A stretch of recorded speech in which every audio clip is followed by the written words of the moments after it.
Kochi Maradu ചെമ്പക്കരയിൽ bike metro പില്ലറിലിടിച്ച് 2 പേർക്ക് ദാരുണാന്ത്യം.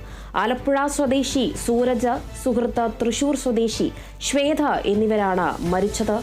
വിവരങ്ങൾ പങ്കുവയ്ക്കുന്നത് വിജിതയാണ്. അതിന്റെ ദൃശ്യങ്ങളാണ് ഇപ്പോൾ പ്രേക്ഷകർ കാണുന്നത്. ഈ ബൈക്കിലാണ് അവർ സഞ്ചരിച്ചത്. വിവരങ്ങളുമായി വിജിത ചേരുന്നുണ്ട്. വിജിത, മറ്റെന്തെങ്കിലും വിവരങ്ങൾ ലഭിച്ചിട്ടുണ്ട്? അതോടൊപ്പം തന്നെ എപ്പോഴായിരുന്നു ഈ സംഭവം ഉണ്ടായത്?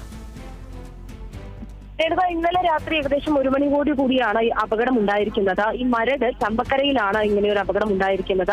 അപകടത്തിൽ ഈ ആലപ്പുഴ സ്വദേശിയായിട്ടുള്ള സൂരജും അതോടൊപ്പം തന്നെ തൃശൂർ സ്വദേശിയായിട്ടുള്ള ശ്വേതയുമാണ് മരിച്ചിരിക്കുന്നത്. ഇരുവരും ഇന്നലെ ഫോറം മാളിൽ പോയി തിരിച്ചു വരുന്നതിനിടെയാണ് അപകടം ഉണ്ടായത്.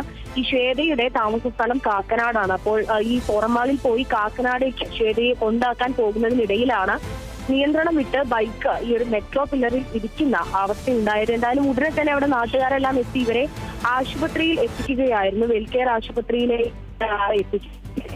മരണം സംഭവിക്കുകയായിരുന്നു. എന്തായാലും 2 പേരുടെയും മൃതശരീരം ഇപ്പോൾ വെൽകെയർ ആശുപത്രിയിലാണുള്ളത്.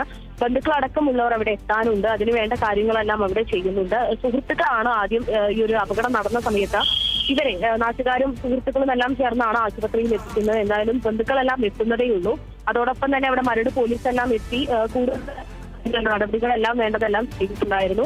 എന്തായാലും കൂടുതൽ വിവരങ്ങൾ ഇതുമായി ബന്ധപ്പെട്ട് നമുക്ക് ലഭിക്കുന്നില്ല. അപകടം ഉണ്ടായിട്ടുള്ളത് മറ്റു ബൈക്കിലോ അങ്ങനെയൊന്നും ഇടിച്ചിട്ടല്ല.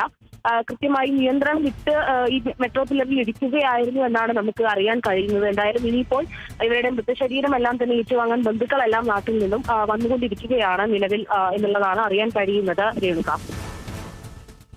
ശരി വിജിത, കൊച്ചി മരട് ചെമ്പക്കരയിൽ ബൈക്ക് മെട്രോ പില്ലറിൽ ഇടിച്ച് 2 പേർക്ക് ദാരുണാന്ത്യം. ആലപ്പുഴ സ്വദേശി സൂരജായ സുഹൃത്ത്, തൃശൂർ സ്വദേശി ശ്വേത എന്നിവരാണ് മരിച്ചത്. ഇന്നലെയാണ് സംഭവമുണ്ടായത്. വിവരങ്ങൾ പങ്കുവച്ചത് വിജിതയാണ്.